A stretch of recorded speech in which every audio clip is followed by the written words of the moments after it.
Start. तीन चीज़ों के काम आता बाबू जी। सट की दर्द है, गोड्या च दर्द है, पट्ठा खिच्चे की दर्द है, चाहे 50 साल की इंशाल्लाह दर्द नहीं रहेगी। फालिज वाला बंदा, नफ्स की कमजोरी वाला बंदा, नफ्स कमजोर है, नफ्स हुशियारी नहीं आती, नफ्स के पट्ठे खिच्चे जाते हैं। बरीक है ਜਾਂ ਢੇੜਾਪਨ ने मेन मकसद पट्ठिया नाड़ां नूं खोलेगा, उन्होंने बेपनाह ताकत दे। साडा काम है ताज़ा तेल कढ़ के देना, बनया रखी का नहीं होंदा। तमात वाला दौर वक्त कोई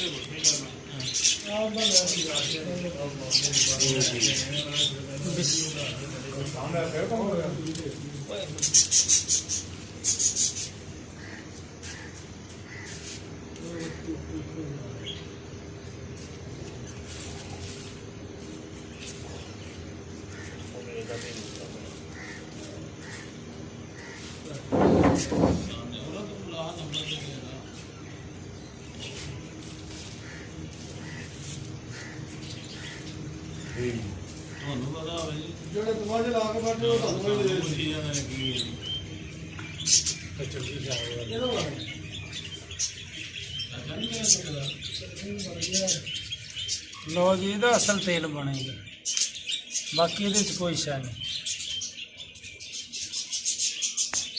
को थोड़ी जी अग बालनी पैनी बहुत।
अल्लाह पाक ने ये चीनी की ताकत रखी है बहुत जी।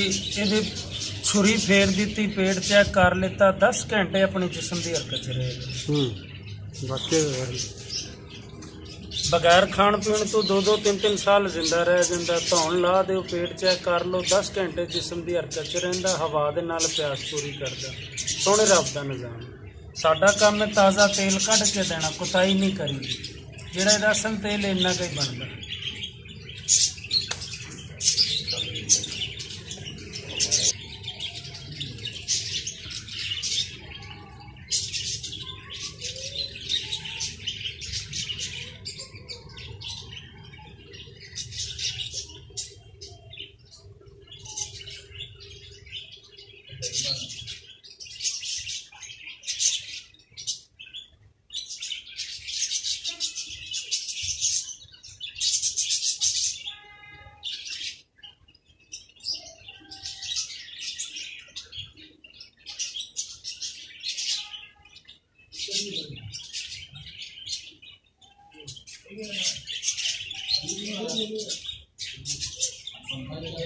चाचा आया है, बंदे ने फोन करा, सब बंदा नहीं आया चाचा।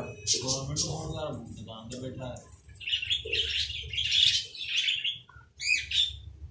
अच्छा वो फिर तो गई है संडे दा। लो जी, संडे दा जैन मन